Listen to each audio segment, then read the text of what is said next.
What happens when a comedian refuses a role, only to later become the voice of political satire for an entire generation?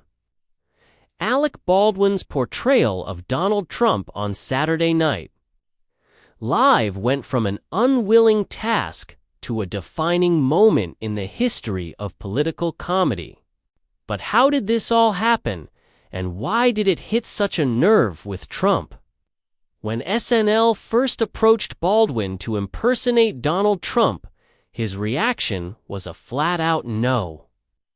The idea of mimicking a man he didn't admire, let alone spend hours perfecting every mannerism and word, seemed exhausting.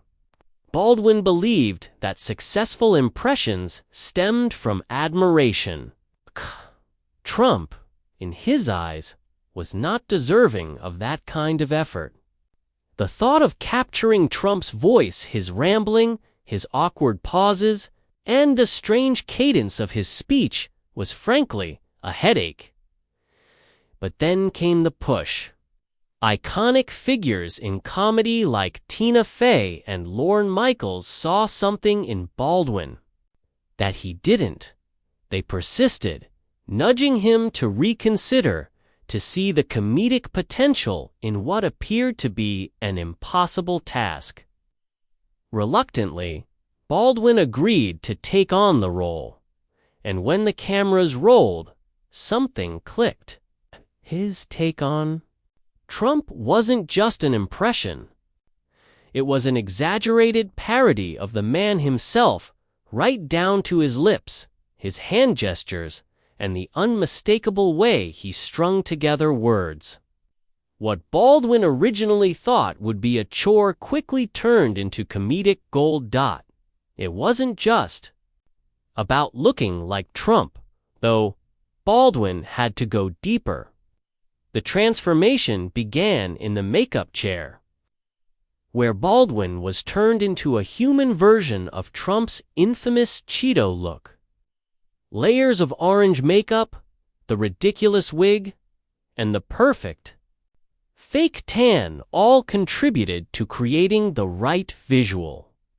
But the real challenge was capturing Trump's voice, the strange rhythm of his speeches. His rambling thoughts that never quite formed into coherent sentences. Baldwin studied Trump's speeches, breaking down every pause, every misstep, every odd emphasis. His lips puckered, his eyes squinted, and his hands moved in that signature awkward way. With each moment, Baldwin perfected his portrayal. What started as a reluctant acceptance of a role transformed into a full-blown comedic phenomenon. Baldwin's Trump was not just funny, it was brutally accurate, and people loved it. But not everyone. Trump himself was furious from the start. He couldn't stop ranting about Baldwin's portrayal, calling it unwatchable and terrible, even firing off angry tweets at 2 a.m. But here's the kicker, his outrage only made the impression more popular. Every insult Trump hurled at Baldwin seemed to draw more attention to the sketch. What was supposed to be a smear campaign turned into free publicity for SNL. Baldwin played into it, escalating the humor each time as Baldwin's Trump impersonation gained traction. It was no longer just a comedy bit. It became a political statement. With every exaggerated gesture and every wild, nonsensical statement Baldwin delivered, he was mocking not just Trump's voice, but the absurdity of his presidency. Baldwin wasn't simply an actor anymore.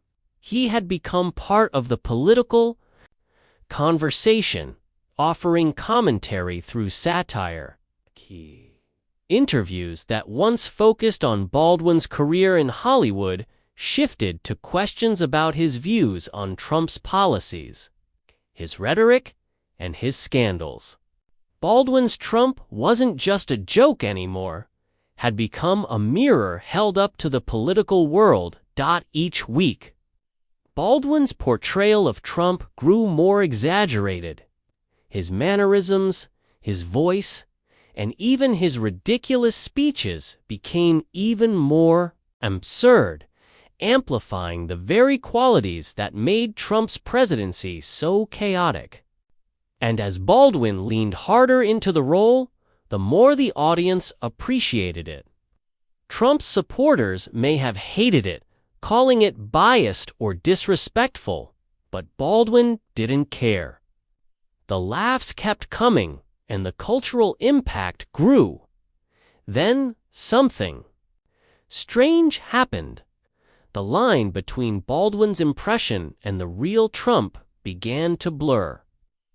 People who watched the skits every week started hearing Baldwin's voice in their heads when they saw Trump speak.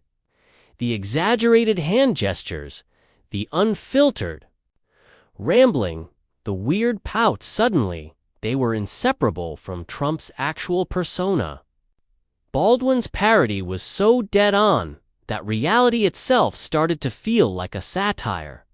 Some found it hilarious, while others were furious, but everyone had an opinion.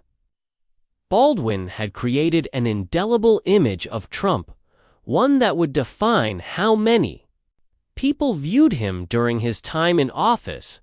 What began as a simple gig on Saturday Night Live turned into an entire cultural phenomenon.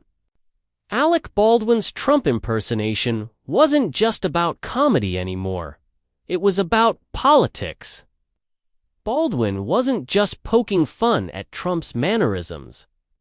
He was commenting on the very nature of his presidency, highlighting the absurdity in the way he spoke, the way he acted, and the way he governed.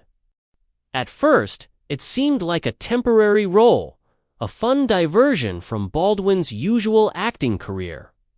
But over time, he started feeling trapped. What was supposed to be a short-lived comedic sketch turned into something much bigger. Baldwin wasn't just playing a character anymore. He was shaping a political narrative. And as that narrative grew, so did Baldwin's role in the conversation. His impersonation of Trump became one of the most recognizable, polarizing aspects of his career. What started as a reluctant yes became something much more significant, something that transcended comedy and became an integral part of political discourse. Alec Baldwin never set out to become the voice of a generation's political satire. He didn't plan on turning a simple comedy sketch into a cultural statement. But sometimes, the lines between comedy and reality blur in ways that no one can predict.